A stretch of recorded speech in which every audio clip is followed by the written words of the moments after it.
नमस्कार, अनीज रेसिपी चॅनलमध्ये आपल्या सगळ्यांचं स्वागत आहे। आज आपण बघणार आहोत झुणका कसा बनवणार आहे। तर झुणका बनवण्याची रेसिपी ला सुरुवात करूया।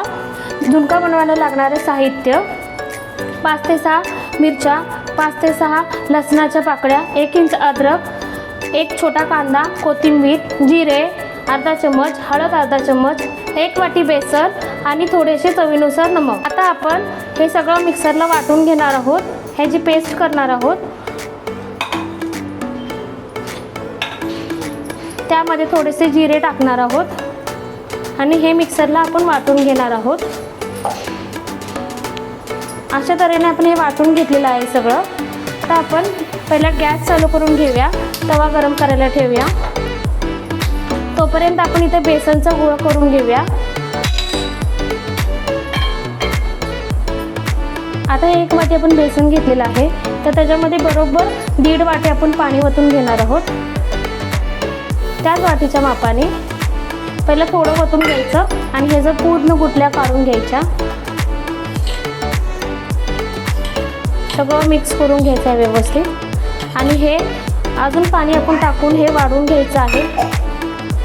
ह्याच्यामध्ये जास्तीत जास्त पाणी टाकायचं, कारण की बेसन शिजल्याच्या नंतर ते आपोआप घट्ट होऊन जातं। त्याच्यामुळे खूप पातळ ठेवायचं ह्याला, ते आपोआप मग शिजून झाल्याच्या नंतर ते घट्ट होतं। गॅस चालू केलेला होता, तवा गरम झालेला आहे। आता आपण याच्यामध्ये 1 चम्मच तेल टाकून घेणार आहोत।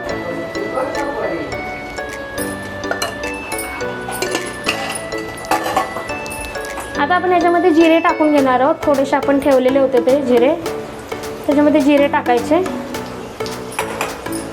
आणि आपण बारीक चिरलेला छोटासा कांदा होता, बारीक चिरलेला, तो आपण याच्यामध्ये टाकून घेणार आहोत। तो लालसर होईपर्यंत आपण भाजून घ्यायचा आहे त्याला।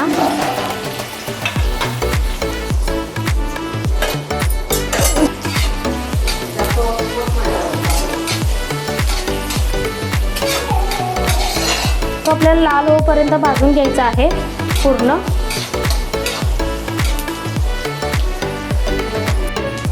आता हे लाल होऊस तर आपण भाजून घेतलेला आहे कांदा।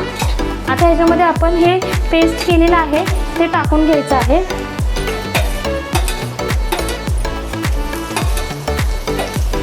आता हे पण आपल्याला व्यवस्थित परतून घ्यायचं आहे। आता आपण याच्यामध्ये मिरची टाकलेली असते, त्याच्यामुळे ह्याला व्यवस्थित परतून घ्यायचं तेलामध्ये। ह्याला 2 ते 3 मिनिटं व्यवस्थित शिजवून घ्यायचं।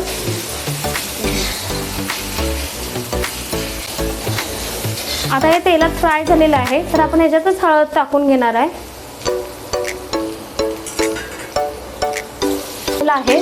तर आपण याच्यामध्ये आता बेसनाचं हे केलेलं आहे ते टाकायचं आहे। हे व्यवस्थित आपण हलवून ह्याच्यामध्ये टाकायचं आहे, खाली नाही तर बेसन राहतं तसंच। हे व्यवस्थित आपल्याला हलवून ह्याच्यात टाकून घेतलं।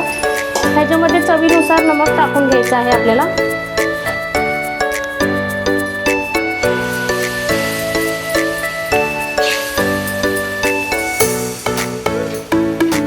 हे बेसन असल्यामुळे लगेच घट्ट व्हायला सुरुवात होतं। ह्याला व्यवस्थित शिजवून घ्यायचं आहे, नाहीतर बेसन कच्चं राहतं।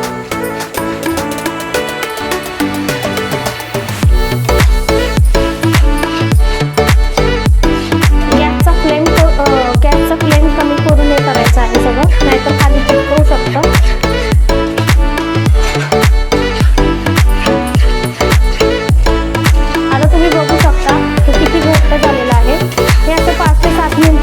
शिजवून घ्यायचं, कारण की हे बेसन असल्यामुळे याला शिजायला वेळ लागतो।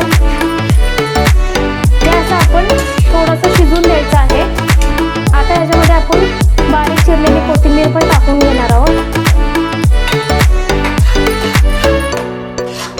कोथिंबीर कधी पण 2 मिनिटं आधी टाकायचा, म्हणजे त्याचा फ्लेवर त्याच्यामध्ये राहतो। जर आपण वरतून टाकलं तर ती कच्चीच राहते। स्लो फ्लेमवरच हे करून घ्यायचं आहे आपल्याला, नाहीतर हे खाली चिटकण्याची शक्यता असते। त्याच्यामुळे स्लो फ्लेमवर 5 ते 6 मिनिटं हे व्यवस्थित शिजवून घ्यायचं आहे।